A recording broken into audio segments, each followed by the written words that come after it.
Here's the outlet for my plot field.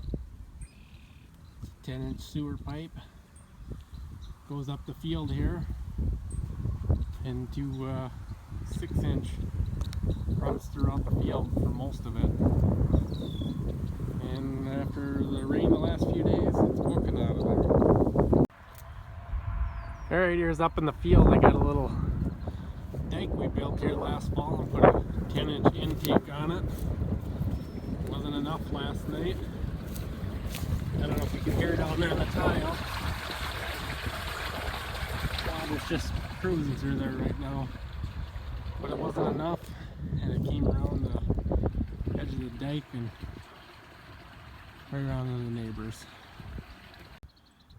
Alright, I'm just over the hill here. There's the beginning of the plot there and stuff, and there's this little daisy right here. I got my 6-inch main line runs through here, but it still wasn't enough to take it all. I mean, this is all pattern tile, but when you get 1.3 inches and 10 to 12, 15 minutes, whatever it was, I guess that's what happens. It sat here a little bit, but I don't think it's going to affect anything. It's nice and early in the year yet, and corn is just coming up, so I think we'll be okay. Okay, I'm down on the south end of the plot right now, checking out, this is NK36G. Seems to be the most consistent one that I've found so far, out of all the early and the late stuff. I planted at 30,800, and I marked off with the tape measure here, and I came out at 17.5 feet with 31,000 plants, 31 plants, and that's so I'm pretty happy about that. As you guys can see, my one mistake, that DLC out here all year, I have a Trimble 750, and I was planning with the auto steer.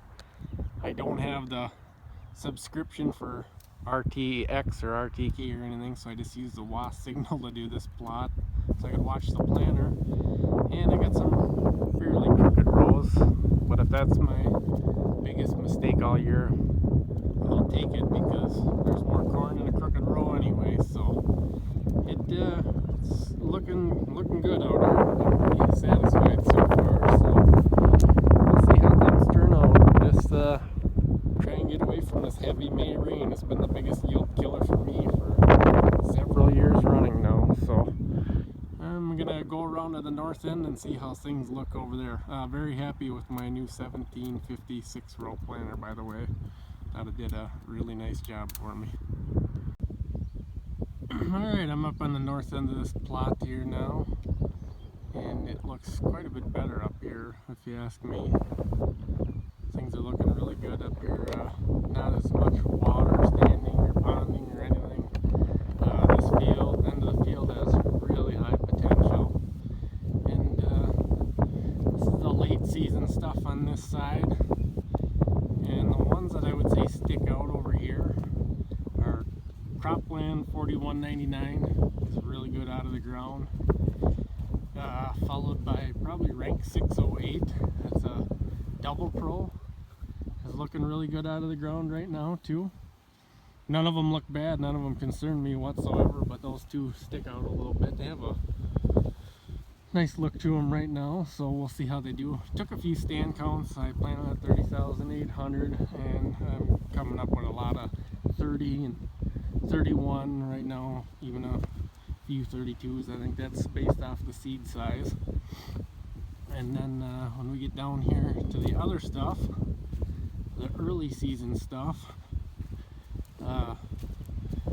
Gold Country 9930 has a new smart stack.